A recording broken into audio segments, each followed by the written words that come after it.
One of our subscriber, Akshat Singhal, recently asked me this question in our Telegram group. That day I was a little busy, so I could not reply. I asked him to send me a mail. And then I sat with my team and discussed what exactly should be the formula which we can give to Akshat and we can give to all of you to decide which field in the future will have less competition, more scope, and more chances of success. So, our team came up with this formula, which I'm going to share today in this video. The name of the formula is TIPS plus D, that is TIPS and D. Now, this formula has been devised keeping in mind the various parameters and various predictions of our industry. Now, to tell you in a very genuine and very unbiased way, it's very difficult to predict future, right?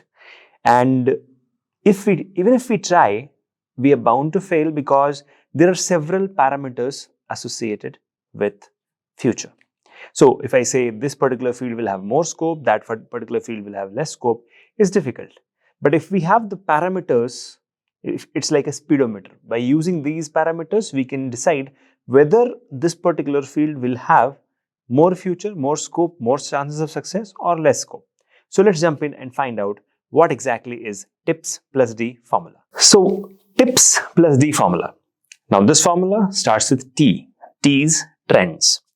Now trends are something which we all should know. For example, recently, what is a trend? Correct? So the trend is artificial intelligence, machine learning, algorithms, bioinformatics, CRISPR. So these are trends, right? So we have to be aware of trends. We have to be aware of trends which are being used in the industry currently and which are being rapidly being adopted in our industry. Now, how can we do that? By analyzing the jobs which are coming in the industry. So if you just go to Biotechnica and check out what kind of jobs are being posted by companies, academia, or industry, what kind of jobs they are posting. And if you try to analyze, you will be able to know, okay, these are the skill set they're looking for, right? And that means this particular skills and this particular technology is in demand. So that is the point number one, that is trends. Now, if you want to stay aware, then you have to do one simple thing. You have to be either a part of Biotechnica's newsletter, which is called as Biotechnica Times, which is delivered to you every day, Monday to Friday, in your email inbox free of cost, or you can subscribe to Biotechnica on Telegram or WhatsApp. So we keep informing you about various trends, techniques, technologies which are coming and which has a lot of scope in the future. So that's one easiest way to follow the trend. Okay. So that is T of TIPS D formula. Let's move on to the next one. So the second part of TIPS D formula is innovation and investments.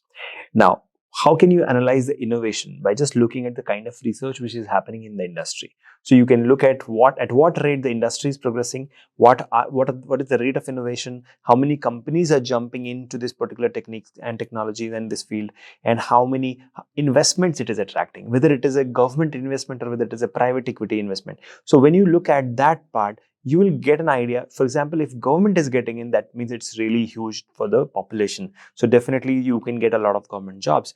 Now, if the private sector is jumping in there, then definitely you can get a lot of private sector jobs. So if you just look at the investment and innovation which is happening in this particular industry, in this particular field, let's say CRISPR or let's say NGS or let's say sequencing. So by just analyzing at the innovation, the pace of innovation and the investment which it is attracting, you can decide whether this particular field will have less competition, more scope, and better chances of success.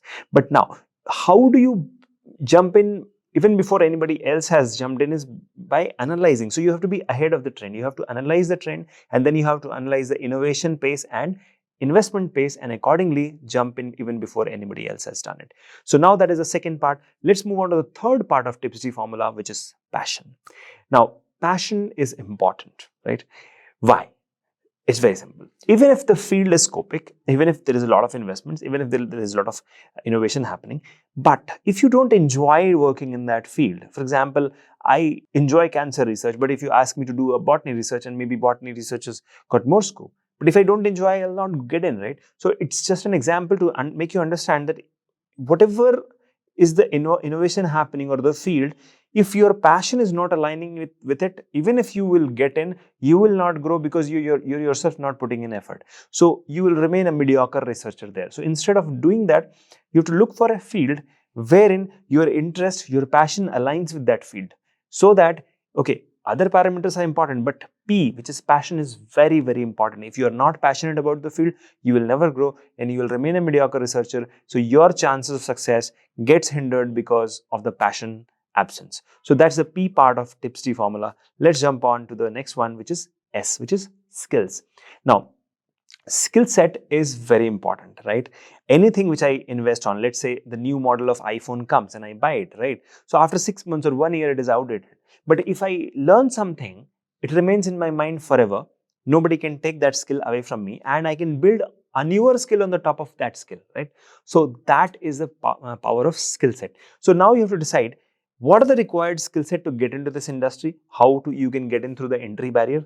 Now, what is the cost and sacrifice you will have to make to acquire that skill set? That is the cost of acquisition for that skill set. So once you have decided these, okay, the rewards are higher and the chances of failure is lesser, you can always jump in and learn that skill. So that's till now I told you about trends, then I told you about innovation and investment, then passion, then skills. Now the last part is demand, market demand. That means this particular skill or this particular field, is it just a fad? Is it just going to vanish in a few years from today, or is it going to become a tradition of the industry, or is it going to be the mainstream of the industry? So is it a fake trend, or is it going to be a tradition? Is it going to advance further in the future? Is it going to be, is it scalable? So for example, CRISPR or bioinformatics, it is scalable, it is cheaper, it is cost effective. So yeah, it can become the tradition of the future. So this is the tips D formula, which will help you decide whenever you look at any field in the biotech sector, pharma sector, chemistry sector, whatever sector you are in, you have to first understand the trend, then look at the pace of innovation and investment, and then look at it that does it align with your passion. Now, what is the cost of acquiring those skill sets, and then will this demand remain there 30 years from today, right? So when you have analyzed all this through the tips D prism, then you know that okay, this is the time to jump in even before anybody else has jumped in. So you become the pioneer of the industry. You will get more scope and you will have better chances of success. So I hope this answers your question about how to decide which field of the future will be more scopic, more chances of success, and lesser competition. And now that you have the tips D formula, tips D prism, all you have to do is jump in, analyze, and win the world with your research. Thank you so much for watching this video. See you in the next one. Till then, take care. Bye bye.